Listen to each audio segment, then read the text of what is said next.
buenos días, muy buenas tardes o quizás muy buenas noches, estimado oyente, según sea la hora y el país donde se encuentre.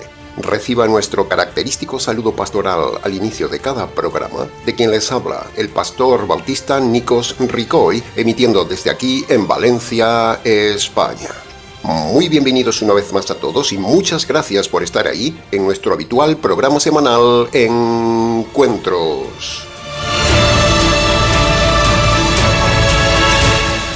Estamos ya, estimado oyente, en el quinto programa de esta nueva serie de conferencias del noviazgo, matrimonio, divorcio, antidivorcio y antirrecasamiento del divorciado. Todo un tema. El segundo tema más importante para la humanidad.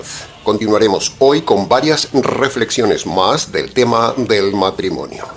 Desde el equipo de trabajo del Ministerio Tinajas, esperamos que nuestro trabajo pastoral y profesional le esté ayudando con estas conferencias. Este tipo de mensajes no se construyen a la carrera, estimado oyente, son años de trabajo y experiencia. Estos mensajes se cincelan. Y eso es precisamente lo que estamos haciendo para usted cada semana. Estamos cincelando como un artista estas conferencias con un mensaje que va a sacudir y confrontar, pero también ayudan, enseñan y edifican.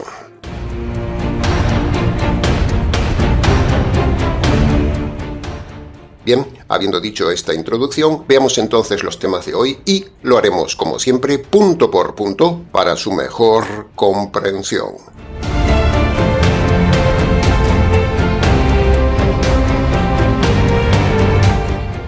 Punto número 1 del tema de hoy. Empezaremos esta conferencia hablando de los roles de la pareja, un tema infaltable. Después de lo que expusimos la semana pasada, era imposible entrar al tema de hoy sin establecer desde el primer minuto los roles que el Creador asignó a cada cónyuge. Sin los roles, el matrimonio no funciona. El matrimonio es un engranaje delicado, complejo, profundo, es una máquina. Y Dios, como autor e ingeniero del matrimonio, nos entregó su manual de instrucciones claro y directo para que el hogar funcione con belleza, con orden y con propósito.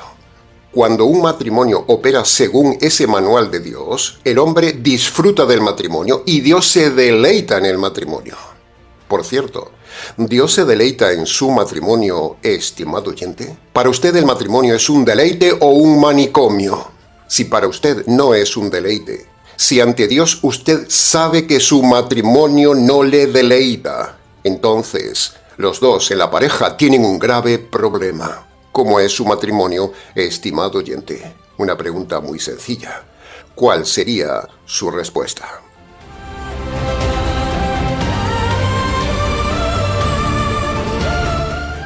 Seamos honestos, estimado oyente. El matrimonio moderno es un desastre global. El matrimonio americano está obsesionado con tener, acumular y aparentar. El matrimonio latinoamericano está intoxicado de sensualidad, infidelidad y doble vida. El matrimonio religioso está seco, muerto, sin espíritu y sin propósito. El matrimonio asiático está atrapado en tradiciones pecaminosas e idolátricas. El matrimonio africano está marcado por la miseria, el machismo, las tradiciones y la desesperanza. El matrimonio europeo es parecido al americano, está vacío, está centrado solo en el dinero y en el placer. Distintos continentes, pero el mismo problema. Matrimonio sin Dios, sin conversión, sin sentido y camino del divorcio. La mayoría de los matrimonios, por no decir casi todos, se casaron con un propósito equivocado, y usted lo sabe. Se casaron sin entender su misión ni el propósito de Dios, se casaron con quien no debía y sin respetar los roles que Dios estableció. Por eso hay tanto fracaso, sequedad matrimonial, hastío, aburrimiento y camino del divorcio.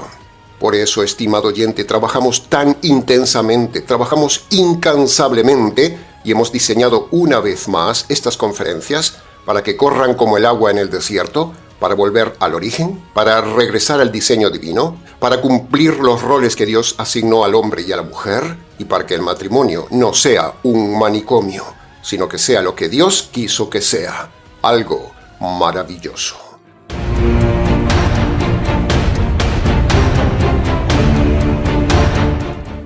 Empecemos entonces con los roles del esposo. El primer rol del esposo. Usted como hombre casado debe ser cabeza. ¿Y qué es ser cabeza? ¿Qué hace una cabeza? Bueno, una cabeza piensa, decide, calcula, observa, razona, guía, escucha y comunica. Ser cabeza no es ser dictador, es ser líder. Si el hogar naufraga o se hunde, la culpa es de la cabeza, la culpa es del hombre por no haber sido cabeza y no tener cuidado. Dios no preguntará primero a la esposa, ¿qué ha pasado en tu matrimonio? No.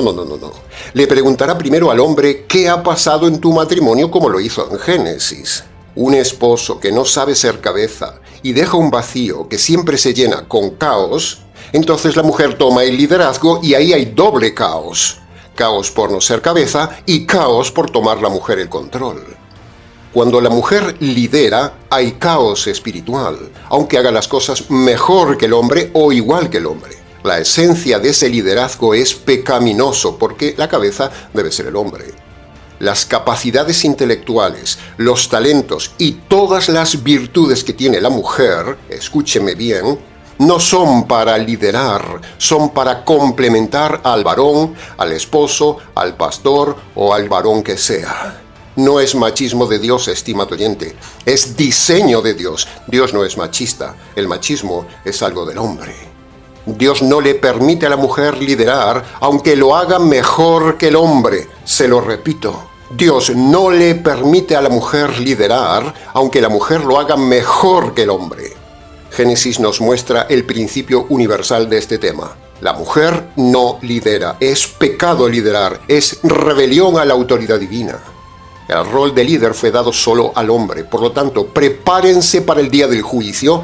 Todas las mujeres mandonas, líderes, pastoras, directoras, presidentas, políticas y ejecutivas que han desplazado al hombre, han tomado el puesto del hombre y todas ellas prepárense para el juicio de Dios. Toda mujer que lidera está en pecado.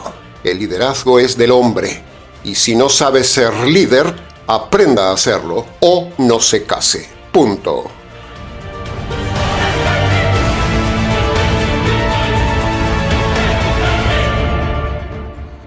Veamos ahora el segundo rol del varón.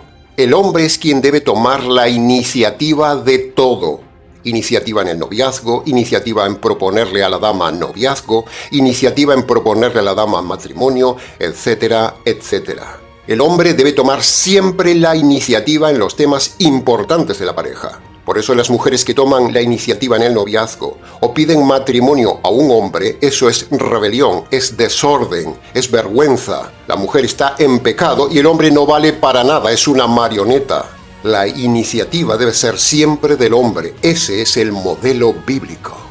Cristo como varón tomó la iniciativa de venir, la iniciativa de diseñar la salvación y la iniciativa de entregarse a la iglesia. Ese es el modelo bíblico que todo hombre cristiano debería repetir, y en este caso de hoy, el esposo. El hombre que espera que su esposa dé el primer paso no vale como hombre. El hombre debe tomar la iniciativa. El hombre debe tomar la iniciativa en la reconciliación, en el perdón, en las ideas, en el diálogo, en proyectos, y etcétera, etcétera. Y por último, el tercer rol bíblico del hombre es el arte de amar. De esto ya hemos hablado mucho recientemente y ahora lo resumimos. Amar no es sentir, amar es decidir. Así que varones, usen el ingenio, usen la razón para decidir cosas esta semana a favor de las esposas. Usted ama cuando toma decisiones. Si no toma decisiones, no ama. Amar no es sentir, amar es decidir. El amor no son emociones, son decisiones. Lo diremos hasta el cansancio. ¿Quiere ver usted cuánto ama a su esposa? ¿Quiere saberlo? ¿Quiere ver cuánto usted ama a su esposa? Sencillo, estimado varón. Mire la cantidad de decisiones que ha tomado a favor de ella en esta semana y usted verá cuánto le ama. Bien, hasta aquí con los roles del varón. Para preguntas del tema, escríbanos.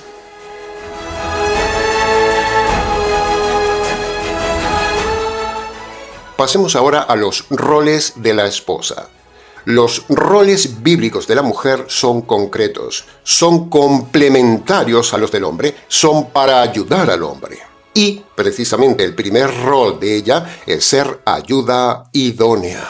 Pero ayuda no significa que sea asistente doméstica, no significa que sea cocinera, no significa que sea esclava, no significa que sea un florero para lucir ante otros machos, como se hace en Latinoamérica, que el macho presume de hembra en la calle. No. Ayuda significa complemento al hombre líder. Complemento. Por lo tanto, la mujer tiene que saber tanto como el hombre para que pueda ser ayuda. Si no, ¿cómo va a ayudar al hombre? Eva sabía hacer todo lo mismo que Adán, pero él era el que lideraba en el Edén. La esposa aporta lo que el esposo le falta: sensibilidad, discernimiento, belleza, detalle, delicadeza, adornos, intuición, equilibrio, dulzura, decoración en el hogar, ideas, consejos, aporta la calidez del hogar y un largo etcétera. El hombre construye la casa con sus músculos y la razón, y la mujer decora la casa con su delicadeza e imaginación. La mujer no compite con el hombre, pero tampoco se anula con el hombre. La mujer potencia al hombre, estimula al hombre. Su consejo estabiliza al hombre, su palabra confirma las ideas del hombre. La mujer da seguridad al hombre y sus palabras motivan al hombre. No hay nada que motive más a un hombre que las palabras de estima de su esposa. Las dos necesidades más grandes del hombre son la estima en su trabajo y la sexualidad. Cuando una mujer da estas dos áreas a su esposo es un poderoso guerrero invencible. Téngalo en cuenta, estimada esposa. Usted es ayuda a su esposo. Por cierto, ¿lo está haciendo? Veamos ahora el segundo rol. El segundo rol de la mujer es la sujeción al esposo, el rol más polémico, pero que en realidad es un rol que le encanta a la mujer bíblica. La sujeción bíblica no es esclavitud, es descanso para ella, y sobre todo cuando tiene un esposo precioso. La sujeción de la mujer es descansar en el liderazgo del esposo sin perder la voz ni la dignidad. La mujer que se sujeta se pone en paralelo al hombre, se pone en el costado del esposo, no atrás del hombre, no encima del hombre, ni delante del hombre, sino al lado del hombre. La mujer no fue hecha del pie del hombre, tampoco fue hecha del cráneo del hombre. La mujer fue hecha del costado del hombre para ilustrar la posición de la mujer. La mujer que se sujeta a un esposo precioso y bíblico, a ella le es un descanso y un gozo la sujeción. Pero claro, si tiene que sujetarse a un esposo baboso, es normal que sufra y no quiera sujetarse. Pero si preparamos esposos bíblicos y maduros que traten a las esposas como reinas, entonces ellas se postrarán ante su rey con deleite y le llamarán al esposo mi señor. Ese es el modelo bíblico, estimado oyente, no el asqueroso modelo moderno de la mujer soberbia, independiente, feminista, ejecutiva, mandona, el típico modelo de Hollywood. Todo eso es pecado. Y así va este mundo. Parecen muy exitosas, pero en el fondo son unas fracasadas, y el día del juicio todas esas mujeres llorarán. Pero cuando un esposo ama a su esposa, la trata como una reina, la sujeción de ella se convierte en un deleite, en un refugio de seguridad, en cobijo para ella. Toda mujer debe sujetarse en todo a su esposo, dice la Biblia, en todo. Efesios capítulo 5, versículo 24. Excepto que él le pida cosas contrarias a la voluntad de Dios. Ahí sí no tiene que sujetarse al esposo. Al contrario, ahí tiene que rebelarse contra el esposo, poner al esposo en su sitio, e incluso separarse del esposo. No divorciarse, pero sí separarse.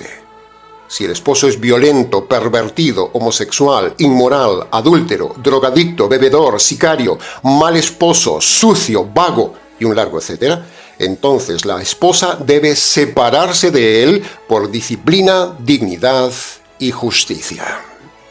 Y por último, el tercer rol de ella. El tercer rol de la mujer es el mismo que el tercer rol del esposo. Es un rol en común para ambos, el arte de amar. La esposa también debe entender que amar no es sentir, amar es decidir. Ella también debe tomar decisiones ingeniosas hacia su esposo para demostrar que le ama. Bien, hasta aquí con los roles. Pero antes, la pregunta sencilla es, ¿está usted cumpliendo su rol en el matrimonio, estimada esposa, estimado esposo? Para preguntas del tema, escríbanos.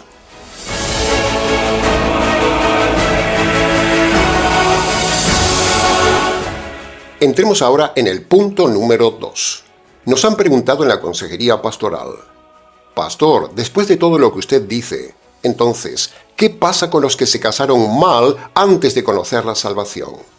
Bueno, es una pregunta recurrente que recibimos en la consejería pastoral y merece ocupar un lugar en el tema de hoy.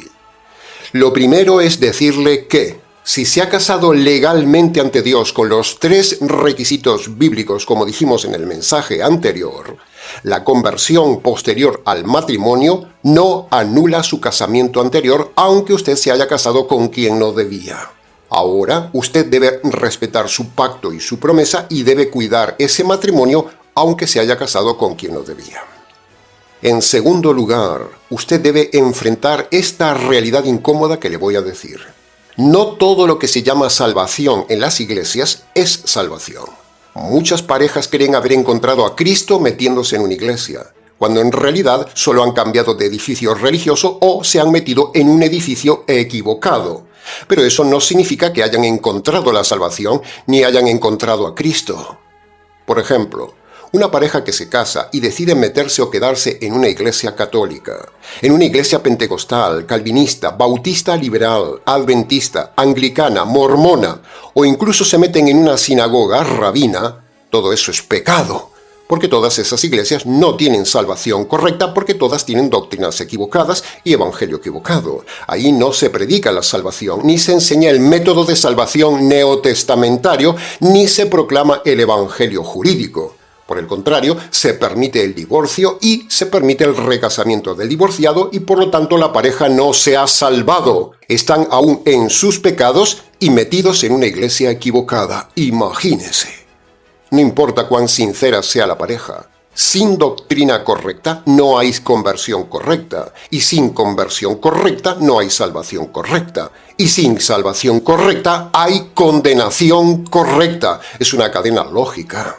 Toda iglesia que justifica el divorcio por adulterio, por abandono o por violencia están fuera del diseño bíblico. Si usted como matrimonio se ha metido ahí, le han engañado y usted se hace cómplice de ese lugar.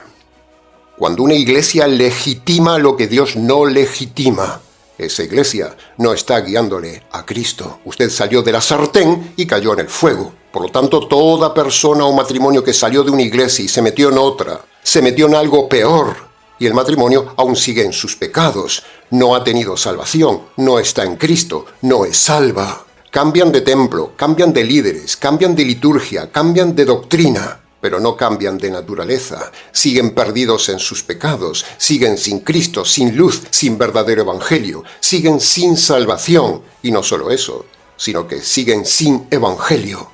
Entonces, el matrimonio durará poco. Por eso, estimado oyente, usted y su cónyuge o su pretendiente deben examinar con seriedad dónde están congregándose.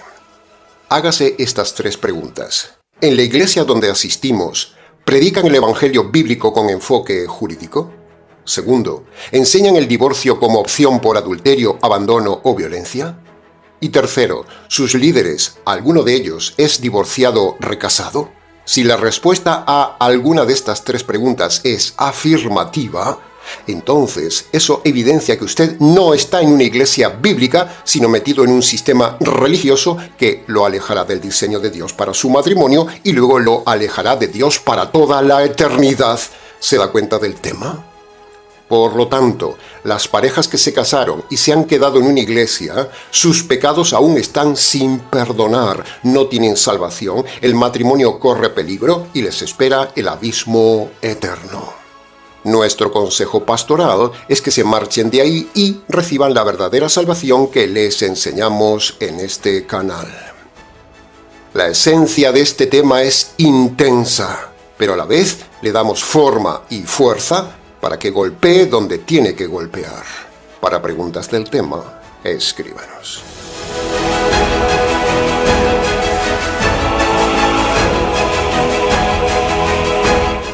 Punto número 3. Hablemos ahora de otro tema capital, fundamental y esencial en el matrimonio. Hablemos del perdón, un tema que no solo es para el matrimonio, sino también para toda persona que se llame cristiana, pero en este caso lo aplicaremos al matrimonio, aunque el principio bíblico del perdón es universal, es igual para todas las ofensas e igual para todas las relaciones. Bien, hablemos sin anestesia. El matrimonio no se pudre por una herida, estimado oyente. El matrimonio se muere, se pudre, se carcome por la incapacidad de ambos de sanar las heridas y de saber perdonarse. Entonces, las heridas crecen sin parar y el cuerpo matrimonial muere. Todos hacemos cosas erradas, estimado oyente. Así que tiene que haber un sistema de reparación y restauración de las heridas, porque si se va acumulando llaga tras llaga, herida tras herida, ofensa tras ofensa, llegará el cáncer, y con el cáncer la muerte matrimonial. Así que compartiremos con usted ahora, en este punto, la terapia y la técnica T+T, que es la solución para la continuidad fresca de la relación matrimonial. Sin perdón no hay relación. Sin perdón no hay matrimonio. Viene la muerte del matrimonio. Y la única herramienta que Dios dejó para sanar heridas profundas, traiciones, humillaciones, rechazos, golpes, errores, palabras duras, insultos, dolores emocionales, violencia física, ofensas al otro y un largo etcétera. Para todo esto está el arte del perdón bíblico, el verdadero sistema del perdón. El único método para dar vida, restaurar y dar salud al matrimonio enfermo y también a toda relación humana es el perdón bíblico. La terapia del perdón del psicólogo es basura. El perdón emocional religioso es inestable. El perdón mundano americano de las películas es falso. El perdón bíblico es el verdadero método diseñado por Dios en el corazón mismo de Dios. Es una herramienta maravillosa e infalible que da vida, da continuidad, da salud, da paz, da libertad, da esperanza y devuelve la frescura al matrimonio. Da restauración, da comunión y despierta la pasión. Sí, ha oído bien. Después del perdón bíblico se despierta la fuerza de la pasión. Como dijimos antes, todos cometemos errores con los demás o ellos con nosotros. Por lo tanto, todos necesitamos saber perdonar. Porque el que no ha ofendido, que tire la primera piedra. Y el que no sabe perdonar, destrozará su propia vida y su matrimonio. El perdón entre inconversos es posible, pero es imperfecto, porque el resentimiento se queda escondido en el fondo y se despertará tarde o temprano. Pero con la conversión, el poder del Evangelio y el perdón bíblico, el perdón es perfecto, seguro y sin resentimientos que se vuelvan a despertar. El perdón humano en el matrimonio es una bomba de tiempo. En cualquier momento estalla. En cambio, con el perdón bíblico hay total seguridad.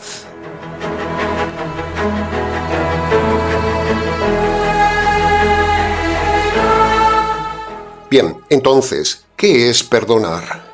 Bueno, preste atención, tome notas y seguro que su pastor no se lo ha enseñado correctamente.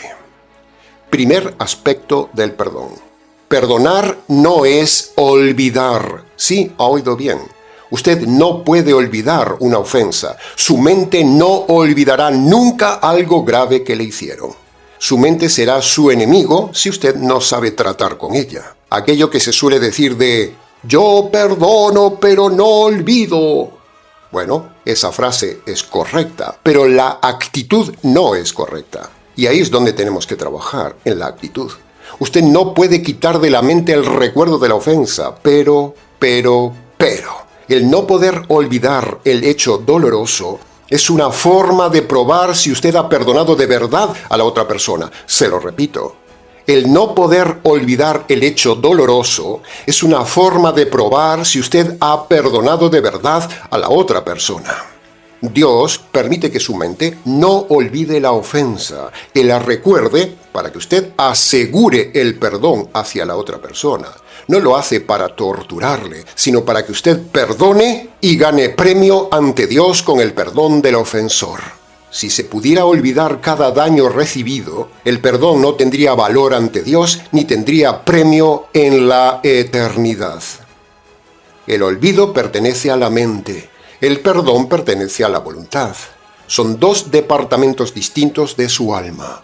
Dios nunca nos pide que borremos la memoria de las ofensas, pero sí manda que renunciemos a reclamar algo por la ofensa. Es como si Dios le dijera a usted que le diga a la persona ofendida: aunque recuerde perfectamente el daño que me hiciste, no te voy a cobrar nada de lo que me debes. Ese es el perdón bíblico, estimado oyente. No es amnesia, es una decisión voluntaria.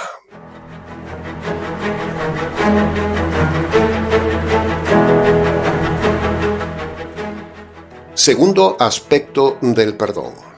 Escuche y razone ahora la técnica del perdón. Esté atento y tome apuntes. Primero, usted le debe más cantidad de ofensas a Dios de lo que su cónyuge le debe a usted. Se lo repito. Usted le debe más cantidad de ofensas a Dios de lo que su cónyuge le debe a usted. Segundo, usted ofendió más veces y más intensamente a Dios de lo que su cónyuge le ofendió a usted. Repitamos, usted ofendió más veces y más intensamente a Dios en su vida de lo que su cónyuge le ofendió a usted. Por lo tanto, ante estas dos realidades, a usted le es más fácil perdonar al otro porque usted le debe más a Dios. Así de sencillo es el tema. Esa es la técnica. Mírelo ahora desde otro ángulo. Cuando usted es sincero y recuerda que toda su vida ha ofendido al Dios perfecto, que ha ofendido al Dios que le ha dado todo lo que usted tiene en la vida, cuando usted razona esto, entonces a usted le es más fácil perdonar al cónyuge. Dios dice en su palabra que está dispuesto a perdonarle absolutamente todo a usted con una condición: si usted perdona todo a su cónyuge. ¿No le parece un buen negocio? ¿Se da cuenta cuánta gente en las iglesias está perdida creyéndose salva, pero no han perdonado? El grandísimo engaño en las iglesias es el resentimiento, la falta de perdón, el no saber perdonar. Esta es la matemática del cielo que le enseñamos a usted, estimado oyente. Si usted no perdona lo poco que le debe su cónyuge, por mucho que para usted sea mucho, Dios no le perdonará lo mucho que usted le debe a él. Por cierto, hagamos un paréntesis. Si su cónyuge le ha ofendido muy fuerte, la culpa es suya por haberse casado con él o con ella. Así que no se queje de que le ha ofendido. Cerremos el paréntesis y sigamos. Como hemos dicho, el perdón de Dios de sus pecados está condicionado por su perdón hacia su cónyuge o a quien sea. Si usted muere con su falta de perdón al cónyuge o a quien sea, Dios le enviará a usted a la cárcel eterna, como vemos en la historia de Mateo capítulo 18, versículo 23 al 35, con aquel hombre soberbio que, siendo perdonado de una gran cantidad de deuda por el rey, este hombre no quiso perdonar a quien le debía un poco comparado con lo que él debía al rey. ¿Conoce la historia? Sería bueno que la repasara. Esa historia nos enseña varias cosas. Primero, cuando usted valora lo mucho que usted le debe a Dios y lo que Dios está dispuesto a perdonarle, entonces usted podrá perdonar con total facilidad al que le debe algo, en este caso, el cónyuge. El que no perdona es porque nunca entendió cuánto le debe a Dios. Perdonar es ver esta proporción y decirle al otro, como dijimos antes: ¿sabes una cosa? No me debes nada. Yo le debo más a Dios de lo que tú me debes a mí. Marcha en paz. El tercer aspecto del perdón bíblico es que perdonar no implica convivir con el ofensor si la ofensa es grave. tipo adulterio, violación de un hijo, violencia, robo, drogas, delincuencia, borrachera, no querer trabajar y un largo etcétera. Perdonar no implica seguir viviendo con el ofensor, sino más bien debe separarse del cónyuge ofensor. No divorciarse, pero sí separarse por disciplina, dignidad y justicia. Y el cuarto aspecto del perdón bíblico es este. No hay que esperar a que le pidan perdón para que usted perdone. El perdón es independiente de si vienen a pedirle perdón. Si vienen a pedirle perdón, entonces usted debe perdonar sinceramente, como le hemos enseñado antes. Pero si no vienen a pedirle perdón, usted debe perdonar igualmente para que Dios le perdone sus pecados. El matrimonio no se salva cuando el culpable cambia. El matrimonio se salva cuando el ofendido perdona. Se lo repito. El matrimonio no se salva cuando el cónyuge cambia. Se salva cuando el ofendido perdona. ¿Ha perdonado usted a su cónyuge? ¿Guarda resentimiento contra su cónyuge? ¿Se vengaría ahora mismo de su cónyuge? ¿Ha entendido que usted le debe más a Dios de lo que su cónyuge le debe a usted? ¿Está usted perdonando de verdad o solo acumulando heridas disfrazadas de silencio? ¿Su orgullo vale más que la restauración de su matrimonio? ¿Está reclamando justicia contra su cónyuge mientras usted exige misericordia a Dios por sus propios pecados? El que no perdona no será perdonado. Para preguntas del tema, escríbanos.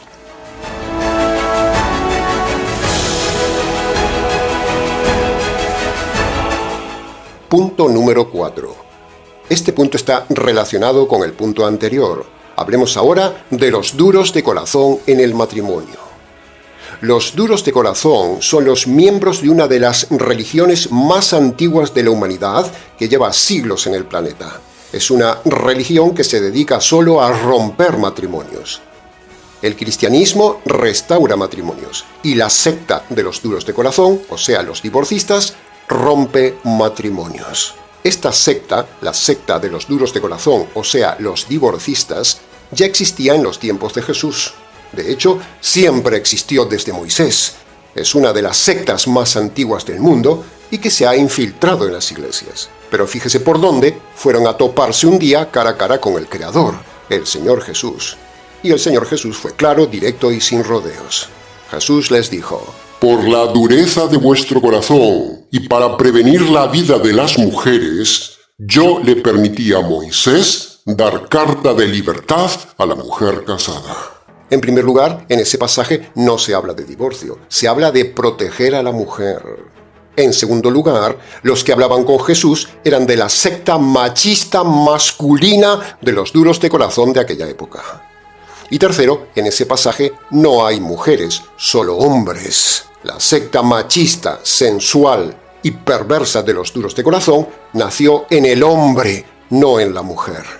Y esa secta de los de corazón duro sigue viva en los machistas que están sentados en las iglesias de hoy, levantando las manos, cantando a Dios, citando versículos, cantando canciones emocionales, contagiando a las mujeres, destruyendo matrimonios y con líderes divorciados, predicando el divorcio y siendo amantes recasados. Esa es la secta de los duros de corazón del día de hoy, como en los tiempos de Jesús. Hay personas que se casaron mal, fuera del diseño de Dios, y en lugar de humillarse, reconocerlo, restaurar, pedir perdón, ponerse en manos de Dios y enderezar sus caminos con la palabra de Dios juntos, en lugar de eso, se atrincheran en su dureza, se excusan que fue ignorancia, se excusan en que hay adulterio, y ahora buscan el argumento que sea con tal de tener una nueva cama. La secta de los duros de corazón son basura humana que atenta contra el matrimonio, contra la pureza de la sexualidad, contra la mujer y blasfeman el nombre de Dios con su doctrina hereje. El duro de corazón, Jesús y la Escritura lo define como un perdido. El duro de corazón puede cantar, orar, diezmar, leer la Biblia, servir, predicar incluso, pero no perdona y lo único que quiere es el divorcio y la nueva cama. Es un animal. Ahora aguántese por haberse casado con quien no debía y no estar atento en el noviazgo. La dureza de corazón es la evidencia más clara de que Cristo no reina en esa vida, porque donde Cristo reina, el orgullo muere, el corazón ablanda el ego y se quiebra, el perdón fluye, el matrimonio se restaura, el duro de corazón justifica lo injustificable e incluso se refugia en la inteligencia artificial para justificar su divorcio y su recasamiento. El duro de corazón no obedece la palabra de Dios. Así de sucia es la gente de duro corazón que quiere volver a buscar otra hembra u otro macho. Son animales. La secta de los duros de corazón está metida en todas las iglesias de hoy. El duro de corazón quiere un Dios que le consuele, no un Dios que lo confronte. Así que la pregunta final en este punto número 4 ¿es usted de los que restauran o de los que destruyen? ¿Es de los que perdonan o de los que reclaman? ¿Es de los que se humillan o de los que se justifican? ¿Es de los que buscan la conversión o los que buscan el divorcio? ¿Su corazón está hablando para Dios, pero duro para su cónyuge, estimado oyente? ¿Está usando la Biblia para obedecer a Dios o para rebuscar algún argumento para su divorcio y su recasamiento? ¿Es usted un creyente convertido o un religioso endurecido? Así que, jaque a los duros de corazón.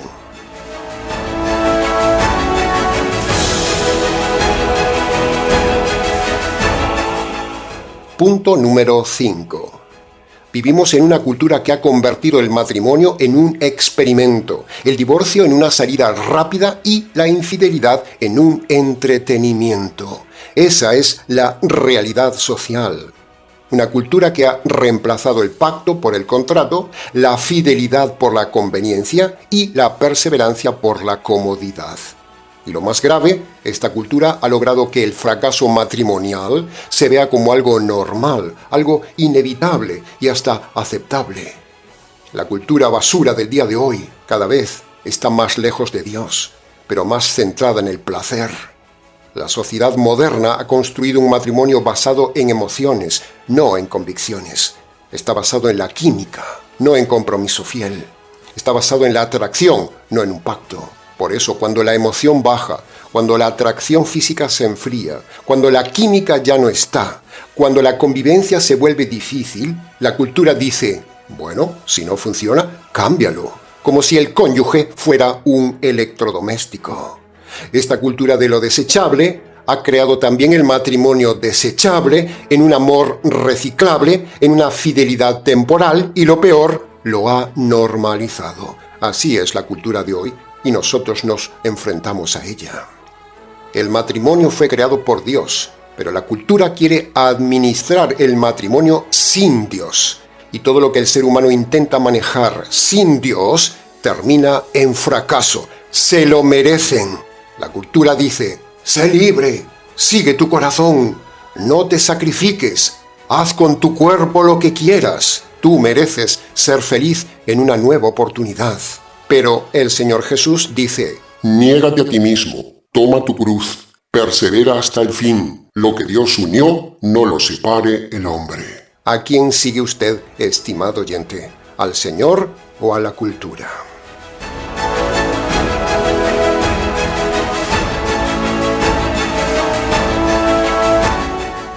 Los matrimonios de hoy están sostenidos por la cultura moderna inestable que es arena.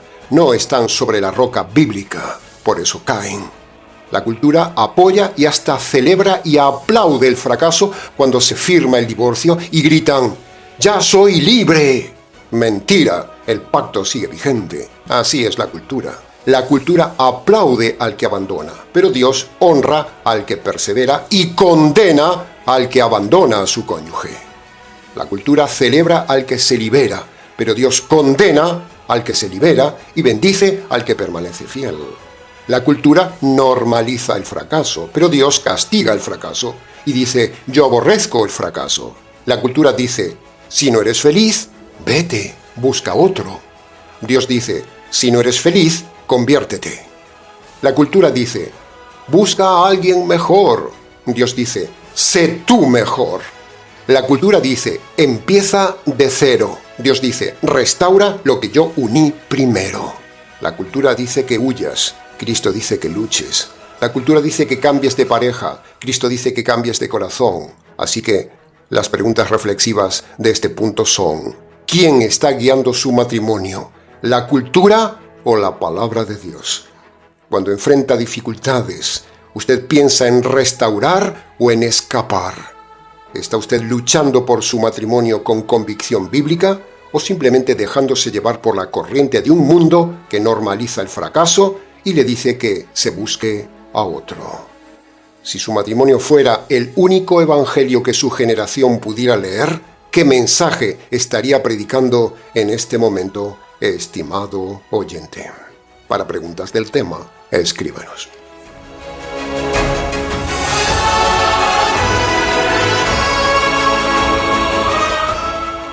Y punto número 6 del tema de hoy: el matrimonio como testimonio del Evangelio y la conversión como base sólida de la restauración matrimonial y de un matrimonio fresco y vivo. Ese es el título de este punto. Ese es el doble tema de este punto.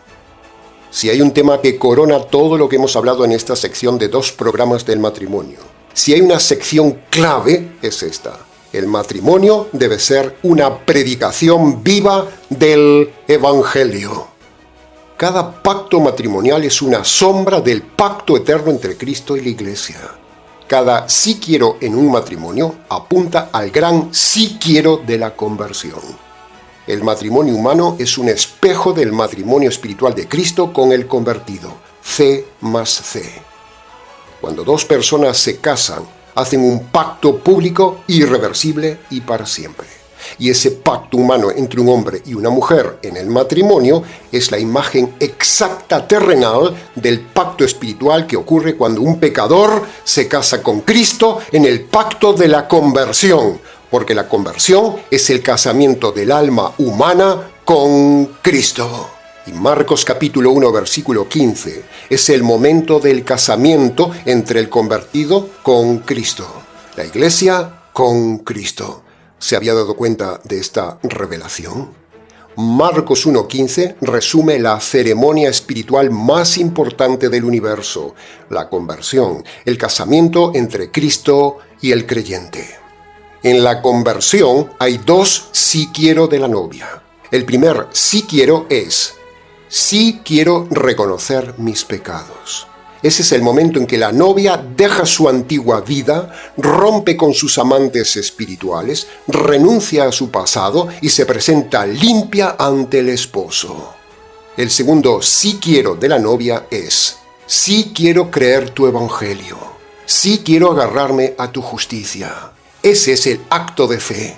Es el momento en que la novia acepta el pacto de justicia hecho en el Calvario por el esposo.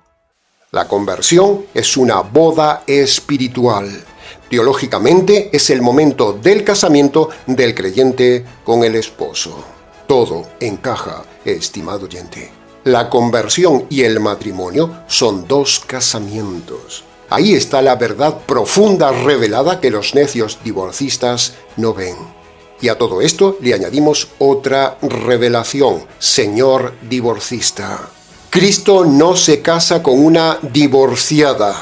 La iglesia no se casa con un divorciado. Por lo tanto, jaque a los predicadores y a los defensores del divorcio y del recasamiento del divorciado. Ahora, antes de terminar, permítame otro paréntesis importante en este tema que se enseña muy mal en las iglesias. Es el tema del fraude de que el creyente se relaciona con el Padre. Oh Padre por aquí, oh Padre por allá. Pero, la Biblia dice que la relación del creyente no es con el suegro, o sea el Padre, ni es con el tío, o sea el Espíritu Santo. La relación del convertido es prioritariamente con el Hijo, el esposo. El Espíritu Santo prepara a la novia, el Padre entrega al Hijo. Pero el pacto, el casamiento del convertido, es con el esposo, es con el Hijo, no con el Padre, no con el Espíritu Santo. Así que aprenda esto, estimado oyente, y olvídese de orar al Padre, y olvídese de orar al Espíritu Santo, y céntrese en el Hijo de Dios, céntrese en el esposo, no en el suegro.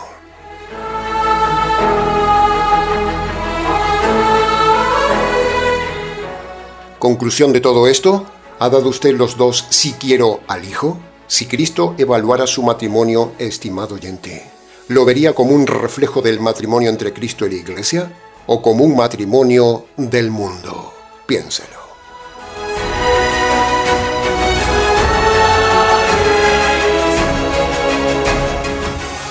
Bien, con este segundo programa dedicado al matrimonio hemos llegado al fin de los puntos que considerábamos más importantes tocar del tema del matrimonio. 20 puntos hemos estudiado en el tema del noviazgo y 18 puntos importantes hemos desarrollado en el tema del matrimonio. En total, unos 40 puntos que casi nadie enseña. Lo hemos hecho con intensidad y con mucho gusto para usted. Deseamos profundamente desde el equipo de trabajo pastoral del Ministerio Tinajas que todo este trabajo sirva para evitar un matrimonio errado o para ayudar a un matrimonio ya configurado.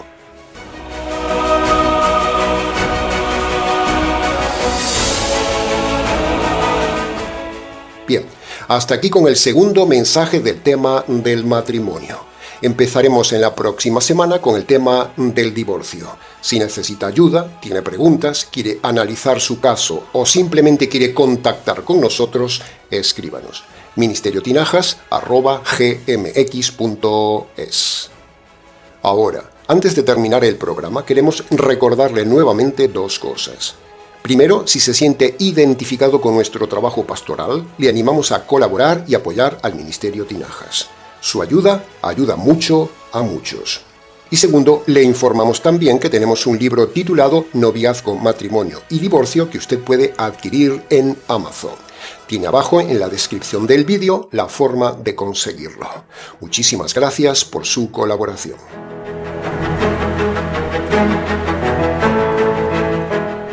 Bien, nada más, estimado oyente. Les ha compartido este programa quien les habla, el pastor y expositor bíblico Nikos Ricoy, emitiendo desde aquí, en Valencia, España. Será entonces con el gusto de siempre, hasta el siguiente mensaje de la serie. Aquí, en nuestro habitual programa semanal, Encuentros.